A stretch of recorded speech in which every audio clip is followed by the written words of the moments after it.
Ce journal vous est offert par DACO SARL, société d'expertise comptable et de fiscalité.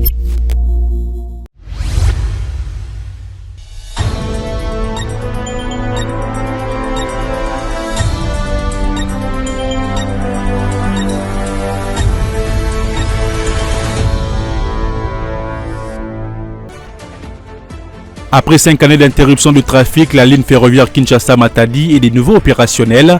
La cérémonie de relance de cette ligne a été organisée à Kinshasa par le vice-premier ministre en charge de transport Jean-Pierre Bemba, en présence du président de la République, de la chef de l'exécutif national et d'autres autorités bénéficiaires effectives, a été organisée à Kinshasa. C'est tout pour le titre, mesdames et messieurs. Bienvenue dans cette grande édition du journal sur Ecofin Télévision. Tout d'abord, comme je l'ai annoncé au sommaire de ce journal, la protection et le développement de l'industrie agroalimentaire locale, la création des emplois dans ces secteurs, la réduction de la dépendance alimentaire extérieure, la préservation de la devise nationale et le renforcement de la souveraineté économique. Tels sont les objectifs que doivent poursuivre le gouvernement appelé par le président de la République, Félix-Antoine Tshisekedi, à élaborer en urgence des mesures adaptées dans le but de promouvoir une politique tournée vers la souveraineté alimentaire et la valorisation des potentialités nationales. C'était lors du Conseil des ministres de vendredi 5 septembre. Suivez. Au cours de cette réunion gouvernementale, le président Félix-Antoine Tshisekedi a souligné que la dépendance structurelle de la République démocratique du Congo constitue une menace sérieuse pour la sécurité et la stabilité du pays. Le président a identifié plusieurs facteurs qui menacent l'industrie locale, désignant premièrement les importations massives car l'arrivée des produits importés, souvent subventionnés, crée une concurrence déloyale qui étouffe la production nationale. Ensuite, la fraude et la contrebande de pratiques frauduleuses, comme le phénomène appelé bilonga, pour désigner l'entrée des produits illicites ou contrefaits en République démocratique du Congo, qui inondent le marché de marchandises à bas prix, ce qui déstabilise l'économie. Selon le chef de l'État, ces problèmes ont des conséquences graves pour le pays. Ils découragent l'investissement, affaiblissent les entreprises et le paiement local étranger, réduisent de recettes fiscales, augmentent le chômage et rendent l'autorité de l'État. Face à cette situation, le président de la République a engagé sous la coordination de la première ministre, le vice-premier ministre, le ministre de l'Intérieur, celui de l'économie nationale, les ministres d'État, ministre de l'Industrie, celui des Finances et du Commerce extérieur, a élaboré en urgence un paquet cohérent des mesures comprenant notamment 1. La révision ciblée des taxes à l'importation pour protéger nos producteurs tout en préservant le pouvoir d'achat. Le renforcement du cadre légal et réglementaire pour garantir la conformité et la traçabilité des produits. 3. La modernisation des dispositifs de contrôle et des répressions pour lutter efficacement contre la contrebande. 4. La mise en place des mécanismes incitatifs pour soutenir l'investissement productif. 5. Une stratégie de communication nationale pour promouvoir la production locale, la consommation locale et la fierté de produire et de consommer congolais. L'objectif est de dynamiser l'industrie locale et de lutter plus efficacement contre la fraude douanière.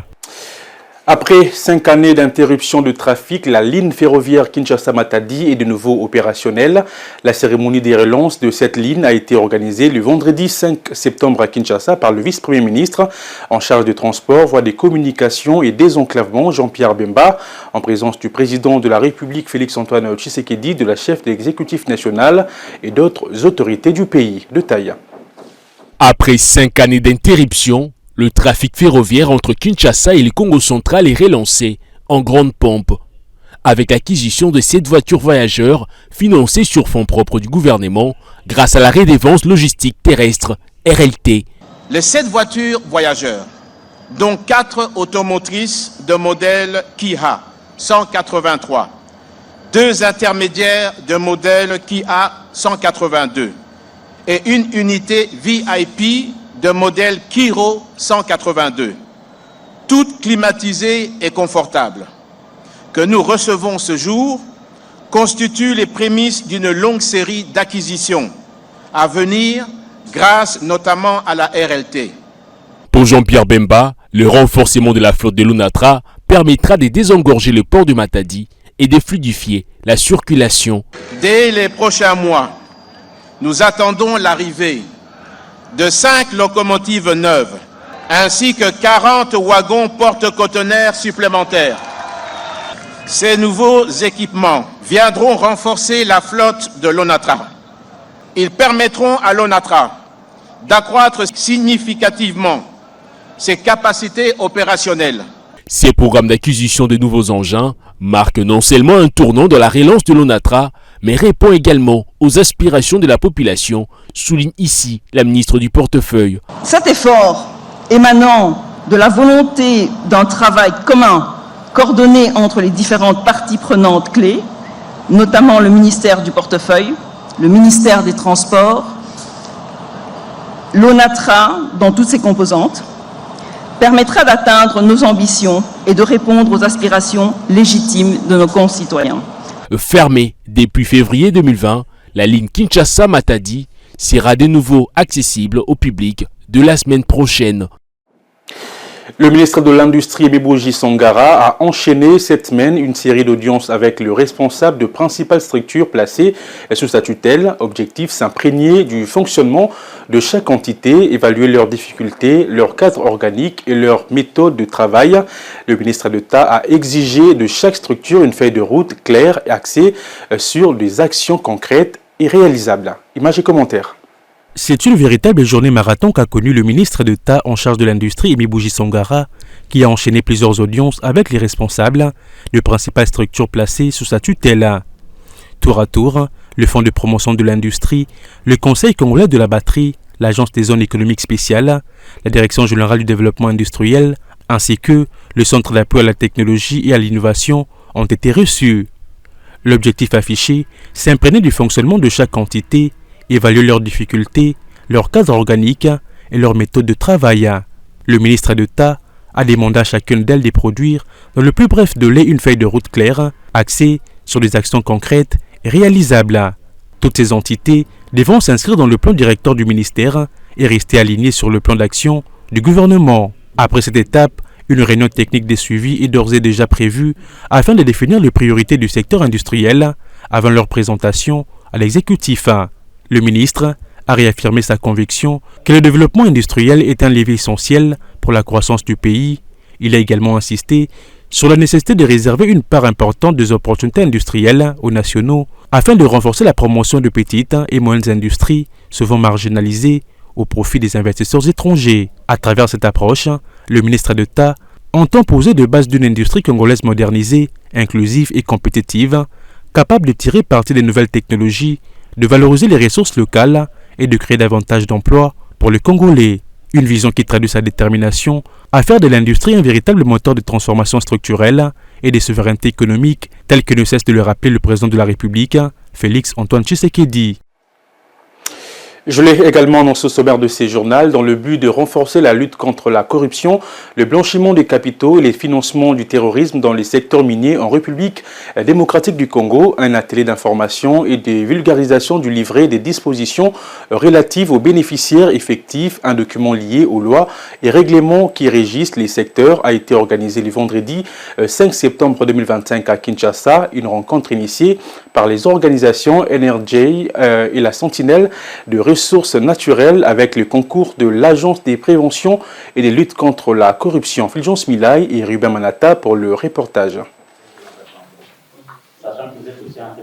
La Natural Resource Governance Institute NRJI et la Sentinelle des ressources naturelles, des organisations de la société civile, aux côtés de l'Agence de prévention de lutte contre la corruption, APLC, à travers cet atelier, veulent promouvoir la lutte contre la corruption, le blanchiment des capitaux et le financement du terrorisme dans le secteur minier en RDC. Et cet atelier conjoint, initié par ces deux organisations qui militent pour la bonne gouvernance des ressources naturelles, a pour objectif la présentation du livret de dispositions relatives aux bénéficiaires effectifs, un document rédigé à partir des constants liés à la non-application en RDC des lois nationales et internationales portant une gestion saine du secteur minier.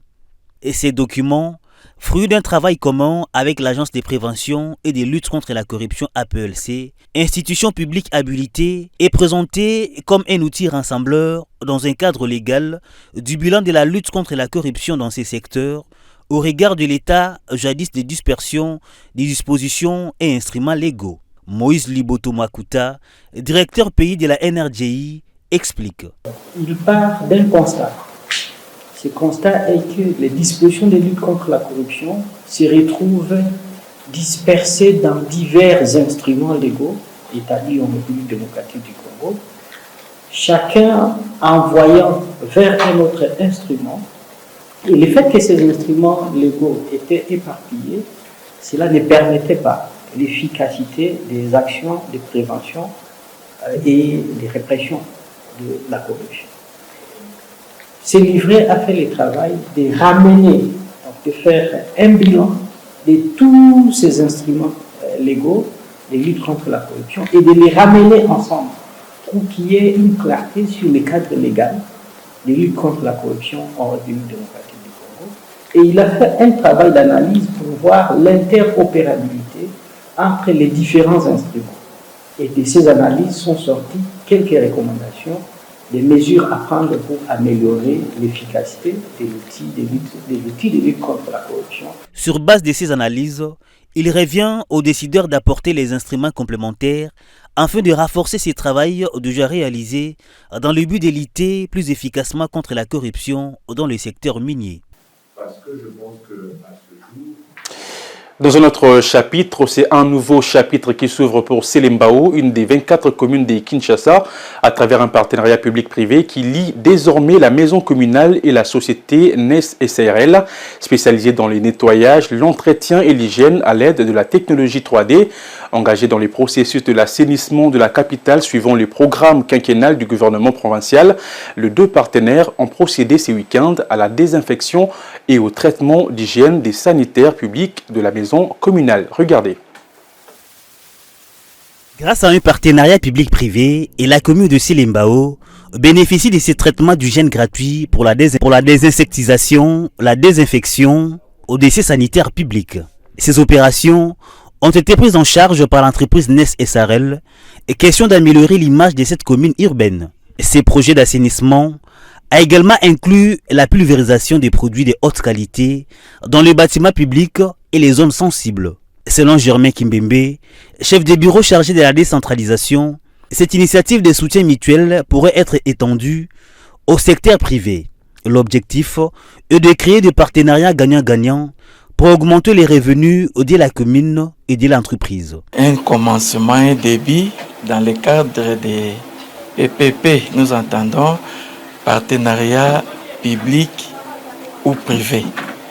NES s'est engagé à être partenaire de la commune dans le cadre surtout de la décentralisation, une vision qui pousse au développement dans les secteurs, je dirais, multisectoriels.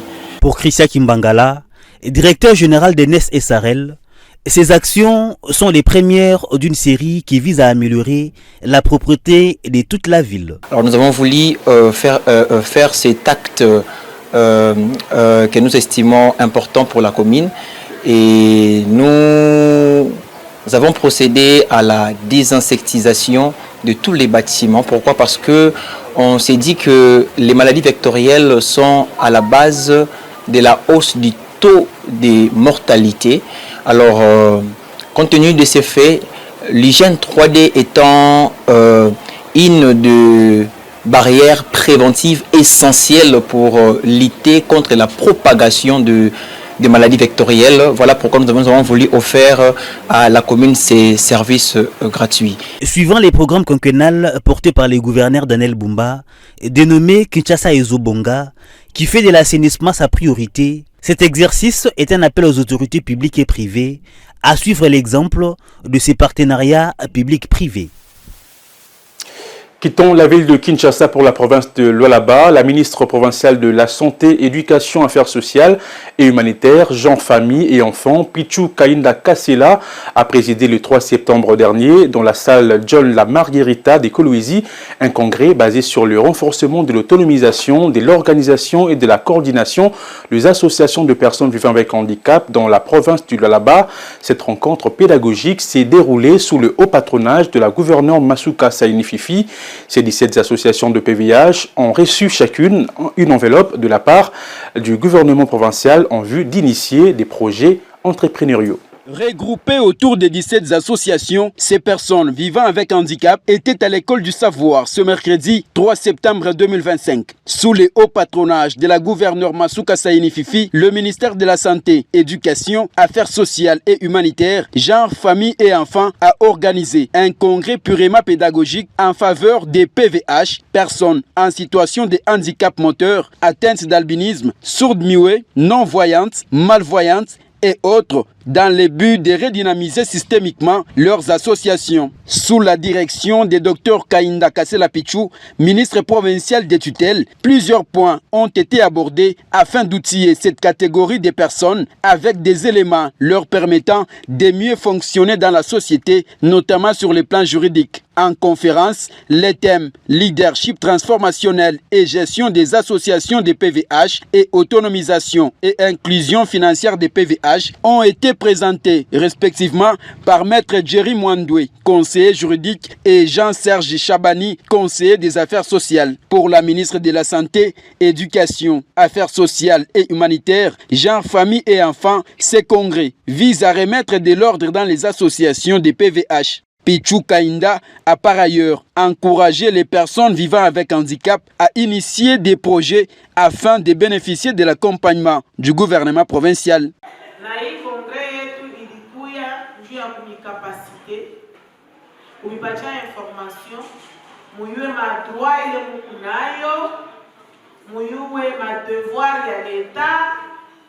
Parlant de l'accompagnement de la province, chacune de ces 17 associations a reçu une enveloppe de la part du gouvernement provincial du Lualaba pour initier des projets entrepreneuriaux. Pour les bénéficiaires, cet atelier de renforcement des capacités et l'appui financier du gouvernement sont tombés à point nommé. Docteur Pichou Kainda, moi je l'ai dit même à tous nos collègues, c'est un ange qui nous a été envoyé pour réparer certaines choses, parce que ce que nous voyons avec elle n'avait jamais eu lieu ici en province. Tout ce que j'ai à lui dire, c'est qu'elle tienne encore, qu'elle vive longtemps pour accomplir les merveilles qu'elle a à faire, parce que le travail encore est énorme, il est complexe dans les chefs des personnes avec handicap, et je sais qu'elle est l'élite qui nous a été envoyée. Pour l'excellence à Fifi Masuka, je pense que c'est sa coutume, c'est sa vie, et ça fait partie de ses principes. Disons sincèrement merci pour le président de la République, à son excellence Madame la gouverneure, qui ne cesse jamais de donner cette opportunité aux personnes vivant avec handicap de bien vivre, et aussi de donner cet élan de développement dans leurs activités. Et aujourd'hui, pour cette œuvre qui vient de s'effectuer au travers cette grande dame que je l'appelle Excellence Pichou Kainda Kasela, elle nous a donné cette opportunité aussi de réaliser les différents projets que nous avons au sein de l'association. Nous disons sincèrement merci. Un autre point évoqué a été la définition de la mission et la mise en place d'un comité de coordination. Représentant la gouverneure de province, le directeur adjoint en charge de l'administration Doris Kitobo a présidé le 4 septembre dernier la double cérémonie des collations de grade et clôture de l'année académique 2024-2025 à l'Institut supérieur de technique appliquée ISTA Kolwezi.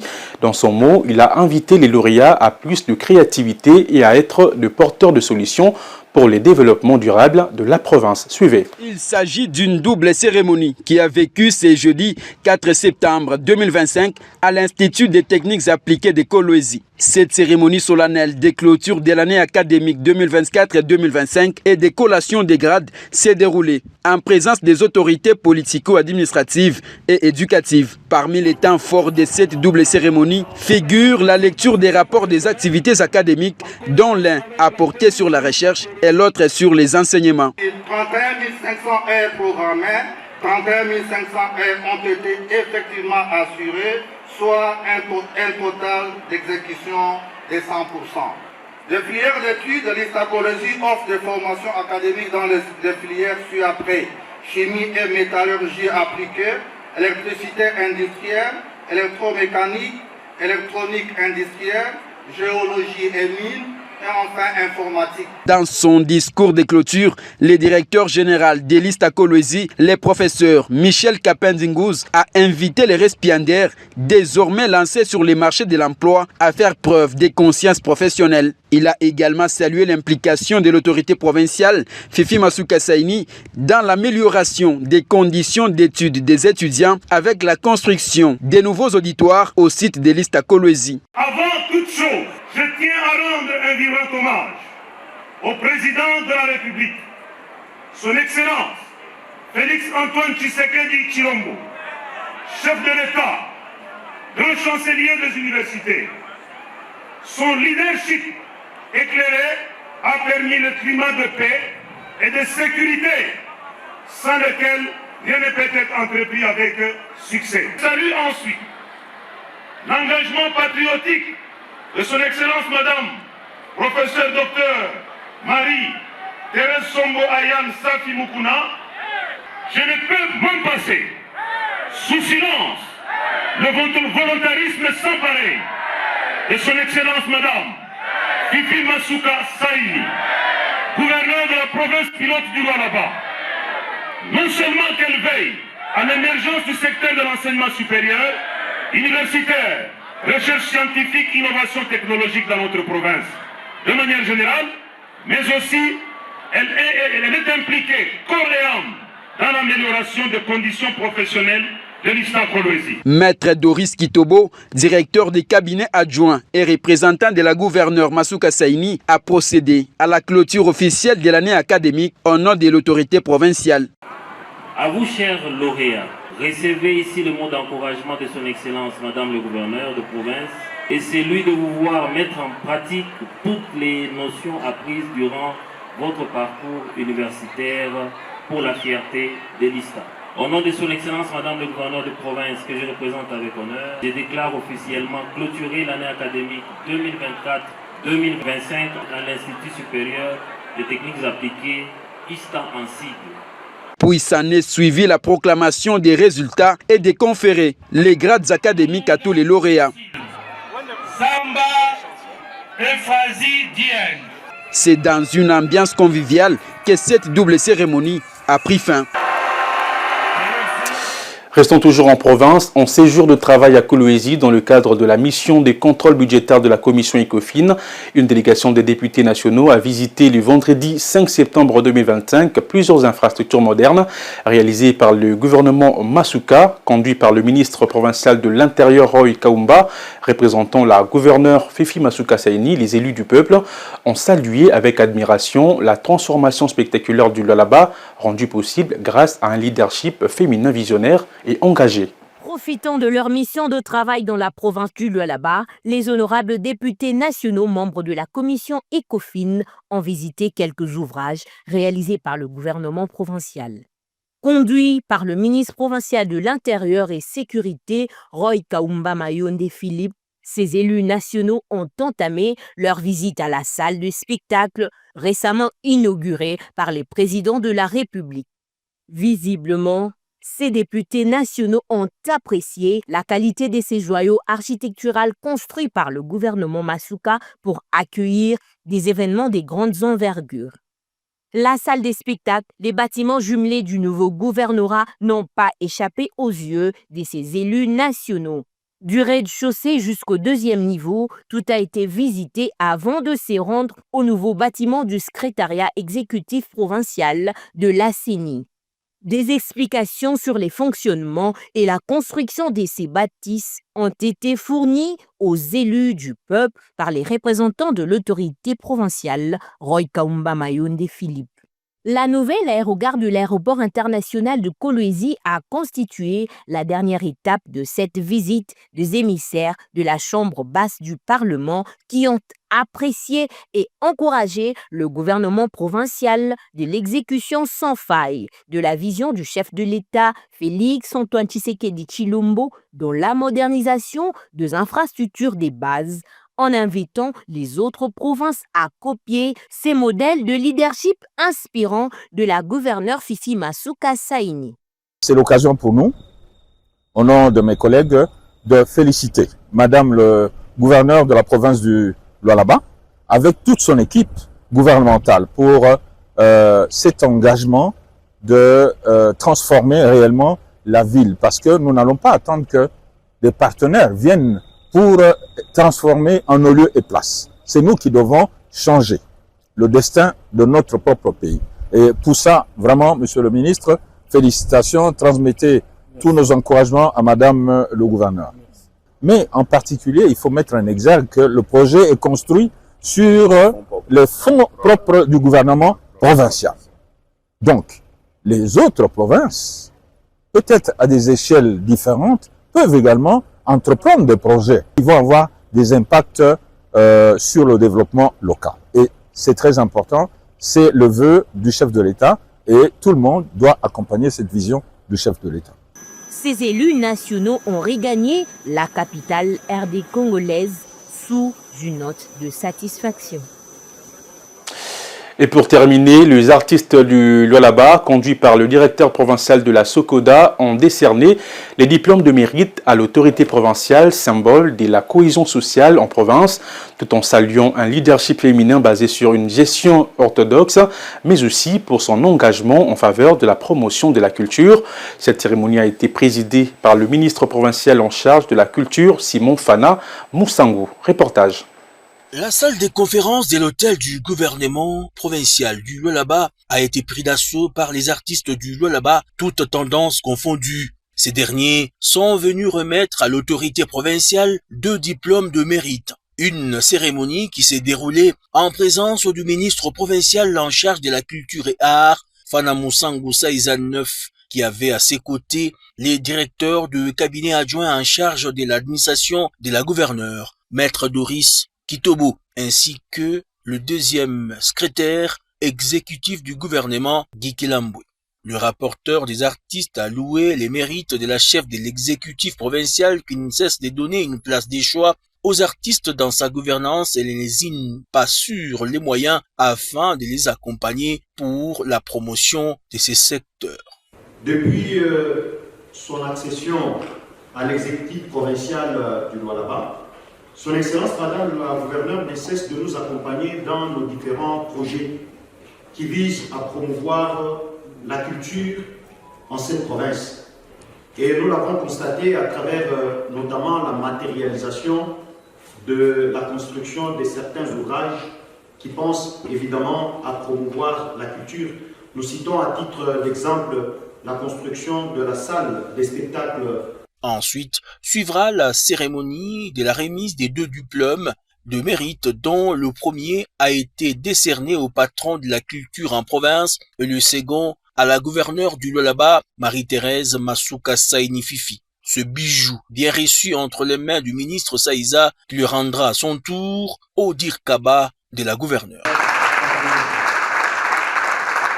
Par ce geste des motivations posées par les artistes de la province du Cobalt, le ministre provincial de la culture et art en a profité pour appeler ses talents lualabais à cultiver le vivre ensemble et surtout vendre l'image positive de la province. Nous présentons nos hommages les plus révérenciés au chef de l'État, qui est le premier artiste à travers sa politique nationale dans le secteur de la culture, qui est relayée en province par les trichements de la voyante gouverneure Fifi Masuka, au nom du gouvernement provincial, à travers son ministère de la culture.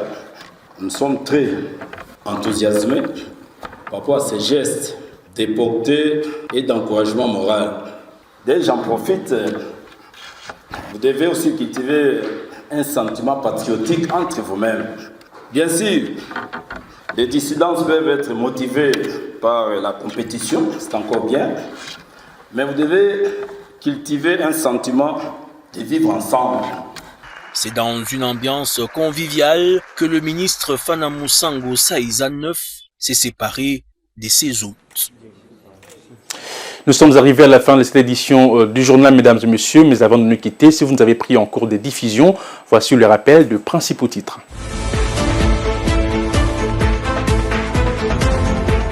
La protection et le développement de l'industrie agroalimentaire locale, la création d'emplois dans ces secteurs, la réduction de la dépendance alimentaire extérieure, la préservation de la devise nationale et le renforcement de la souveraineté économique, tels sont les objectifs que doivent poursuivre le gouvernement. Après 5 années d'interruption du trafic, la ligne ferroviaire Kinshasa-Matadi est de nouveau opérationnelle. La cérémonie de relance de cette ligne a été organisée à Kinshasa par le vice-premier ministre en charge des transports Jean-Pierre Bemba, en présence du président de la République, de la chef de l'exécutif national et d'autres autorités du pays. Dans le but de renforcer la lutte contre la corruption, le blanchiment des capitaux et le financement du terrorisme dans les secteurs miniers en République démocratique du Congo, un atelier d'information et de vulgarisation du livret de dispositions relatives aux bénéficiaires effectifs a été organisé à Kinshasa. Ce rappel de titre qui boucle complètement cette édition du journal sur Ecofin Télévision. Mesdames et messieurs, merci de l'avoir suivi et bonne suite des programmes sur nos antennes. Au revoir.